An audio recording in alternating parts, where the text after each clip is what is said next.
ఇప్పుడు మన మణికంఠ గారు ప్రమాణ స్వీకారం చేయబోతున్నారు.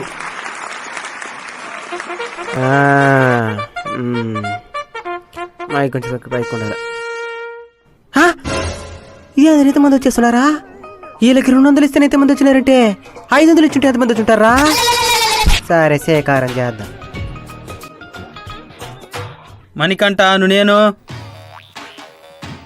మణికంఠను నాను, శాసనం ద్వారా శ్యామల దారా, ఏం మాట్లాడుతున్నావురా? శాసనం ద్వారా సేమియా శాసనం ద్వారా దారా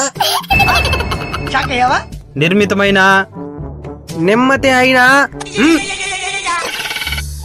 భారత రాజ్యాంగం పట్ల భారత రాజమ్మ పొట్ట ఆమె